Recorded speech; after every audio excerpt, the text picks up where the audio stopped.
What is going on, everybody? Welcome back to the channel. Aftersound here, bringing you Splinterlands content every single day. We also stream right here on this channel as well as on Twitch, so make sure you come by and say hello. This video is also brought to you by My Music, which is available anywhere you stream music under the name Aftersound, and I do have a new song out recently called Don't Forget About Me, the Supernova version, so check it out. Let me know what you think, and I appreciate the support. All right, guys, let's talk about entry into this game, because I think I'm gonna ruffle a couple of feathers here. I know there's gonna be some people that have some interesting takes on this. I'm wondering if Chaos Legion still remains the best entry point into the game. And let me tell you why. Again, so we're talking about those like new players potentially coming in and wanting to not drop thousands of dollars, but maybe a couple hundred or even $1,000, right? Like just something to come in and start playing and participating in the game. So what I'm trying to show here, and again, unfortunately, Splinter Cards does not have the what's that called? Does not have the set value for the newest set, Conclave Arcana, but it still does have Rebellion and Chaos Legion. Now, obviously, Chaos Legion is no longer in Modern format, so we are talking about somebody participating in Wild format. And as you can see here, if somebody wanted to come in and get a maxed Chaos Legion deck, which is still quite competitive, and I'm still playing with one that isn't even fully maxed in Wild, and I'm able to make it up to Champion, right? It costs you less than $800. Now, you could even double down on this and go for all of the Chaos Legion reward cards as well and spend another $100 or so, right? Let's say you spend like $900 between Chaos Legion and Chaos Legion rewards and maybe just any other cards out there that are relatively cheap. You get that, and let's say your budget is $1,000 for cards. So now you have a solid deck. Great summoners, right? Both rare as well as legendary summoners. All right, you have all the typical reward cards that come in, or at least the key reward cards. You have a serviceable deck of cards that is still quite powerful within the meta, primarily because Chaos Legion is still the overriding. It still makes up a huge amount of the cards that are out there. So therefore, you're playing against a lot of other Chaos Legion decks. So you can come in for $900, which leaves another $100 on the table for you to spend on that Wild Season Permit. And here's the beautiful thing.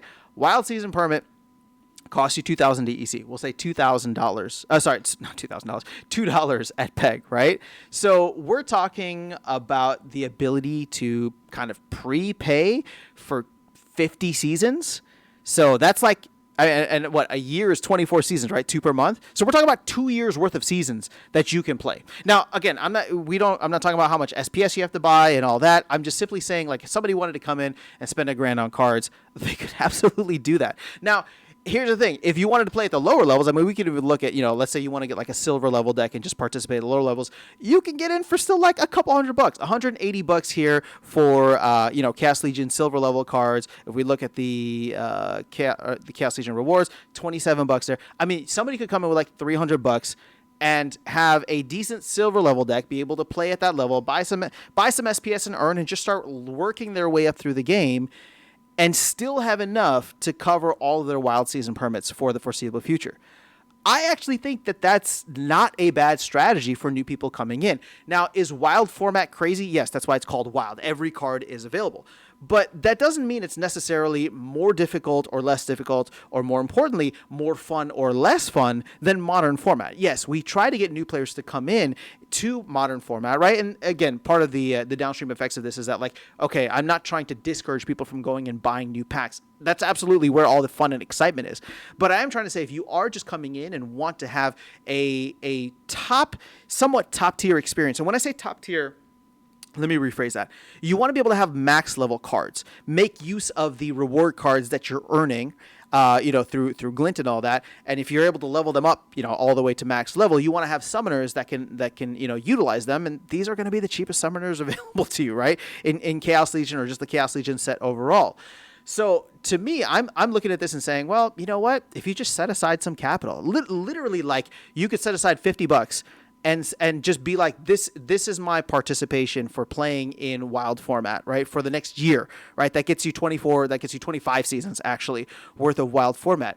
Somebody could come in and just do that. Give it a try, right? Spend $200 on cards, spend another $50 on that, maybe buy some SPS, and just start playing the game, see how it feels. Now, we're talking about spending a couple $100 on a game here, which I know is not for everybody. So keep in mind that this is not a beginner strategy. This would be more of an alternative intermediate strategy because, and this is what I love, the fact that the team is really focusing in on the free-to-play experience. So if you are new to the game and just checking it out, understand that you can play the game for 100% free. You can go and you can get the foundation cards and just play with those, do campaign mode. You know, there's a lot of cool, innovation stuff coming to that, right? Being able to level up your foundation cards.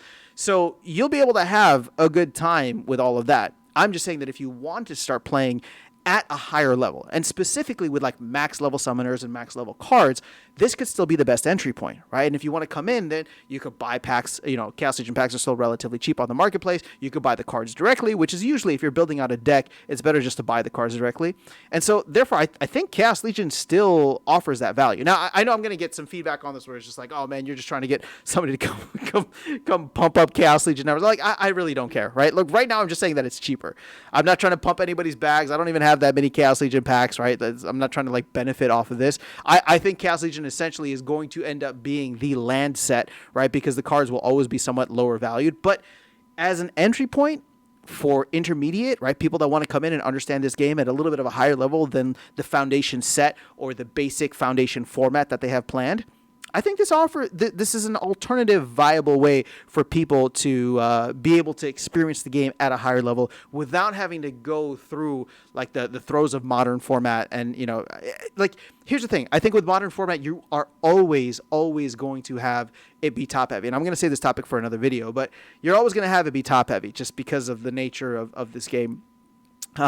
But until they solve that problem, and even after they solve this problem, I still think that this is a viable solution, at least for the time being, with the cards relatively cheap here. So let me know your thoughts in the comments below. That is all I have for you guys in this video. Otherwise, I will catch you all in the next one and see you around the game. Take care.